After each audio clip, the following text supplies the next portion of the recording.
Sekarang persaingan cari kerja juga makin ketat persaingannya. Ditambah nih ada lagi filter-filter yang dipakai HRD. Udah bukan lagi ngelihat lewat CV, IPK Anda, apakah IPK-nya ini 0, gitu ya kayak rotring atau pengalaman organisasi Anda di kampus. Tapi ada satu lagi saudara, yaitu pengecekan kredit. Nah, ini baru-baru ini viral di media sosial, ada cerita pelamar kerja yang akhirnya gagal masuk perusahaan gara-gara nggak lolos BI checking.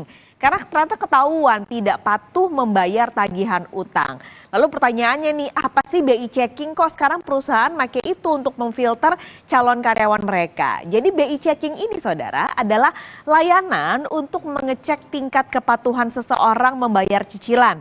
Gimana cara mengeceknya? Ini ada saya kasih ya. Jadi Anda tinggal masuk website sebenarnya. Jadi BI checking ini sejak 2018 sistem informasi perkreditan alias BI checking sudah pindah ke bawah Otoritas Jasa Keuangan atau OJK dengan nama Sistem Layanan Informasi Keuangan atau SLIK. Anda bisa ngecek lewat website ini, mungkin kalau Anda tidak jelas Anda tinggal buka komputer atau handphone Anda, masuk ke website idepku.ojk.go.id. Nanti ada pilihan nih, perusahaan ataupun perseorangan atau badan usaha. Kalau Anda perseorangan, ngecek Anda masuk, lalu nanti Anda bisa masukkan nama, lalu juga nomor KTP dan beberapa data yang dibutuhkan.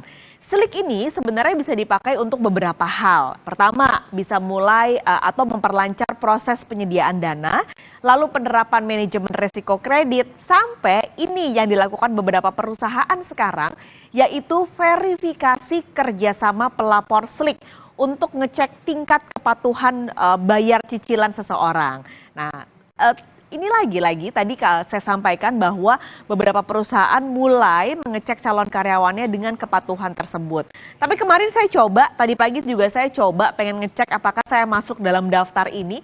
Sayangnya belum berhasil karena dalam keterangannya dibilang kalau layanannya penuh dan diminta untuk mendaftar lagi secara berkala. Nanti saya mau coba ya. Nah, pernyataannya lagi... Tadi saya sampaikan bahwa ini tadi saya sulit untuk masuk, yang ternyata tren dari permintaan pengecekan kredit ini terus meningkat dari 4 tahun lalu. Ini datanya saudara. Permintaan untuk pengecekan SLIK sejak 2018 ketika itu sudah mulai masuk OJK, trennya meningkat bahkan berkali-kali lipat ya. Kalau Anda lihat dari 2018 di Januari, permintaannya hanya 2,8 juta permintaan untuk pengecekan SLIK saja, bandingkan dengan yang terjadi di Juli 2023. Angkanya ada 19 juta pengecekan, yang artinya naiknya sangat signifikan dalam jangka waktu 5 tahun. Dan trennya terus meningkat sebenarnya tiap tahunnya. Apalagi ada lompatan yang cukup signifikan dari 2020 ke 2021. Kita ingat ini lagi pandemi, sempat turun di 2022 tapi naik lagi nih dari 2022 ke 2023 sampai Juli kemarin. Nah, bagaimana sebenarnya tingkatan penilaian kredit? Kalau nih orang udah ngecek SLIK-nya, lalu tadi ada orang-orang yang nggak bisa keterima gara-gara SLIK-nya gagal atau gara-gara tingkat kepatuhannya gagal, saya kasih ke Anda saudara. Penilaiannya seperti apa sih? Jadi ada poin nih. 1 sampai 5. Jadi semakin tinggi poinnya, maka berarti Anda semakin buruk penilaiannya. Jadi kita cek satu-satu ya. Untuk nomor 1 ini istilahnya adalah call 1 atau kolektibilitas 1, artinya Anda selalu membayar pokok dan bunga tepat waktu. Jadi rekeningnya tidak ada tunggakan dan persyaratan kreditnya diselesaikan dengan baik. Itu untuk 1. Lalu untuk 2, kredit perhatian khusus. Artinya ada tunggakan nih dari Anda yang sedang melakukan cicilan. Mungkin tunggakannya 1 sampai 2 bulan atau 1 sampai 90 hari. Tapi biasanya ini karena kadang kita kan lupa ya, harus bayar kartu kredit lalu oh iya kita belum bayar. Nah, ini biasanya kecatat nih di call nomor 2. Lalu kita geser ke call nomor 3.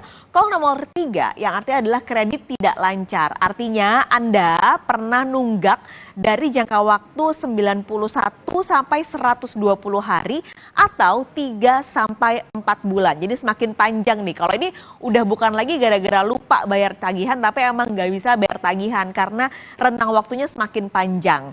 Lalu muncul di call 4 yaitu kredit diragukan. Nah, ini kredit diragukan adalah muncul kredit yang jatuh tempo, tidak lancar, tapi nggak diselesaikan juga dan bahkan lebih panjang waktunya, yaitu 5-6 bulan alias 121 sampai 180 hari. Yang ketiga adalah call 5, kredit macet. Ini tunggakannya sudah lebih dari 6 bulan. Sudah diminta untuk bayar nggak bisa, sudah minta diusahakan untuk diaktifkan, tapi tetap tidak membuahkan hasil hingga akhirnya masuklah ke dalam kredit macet atau call nomor 5.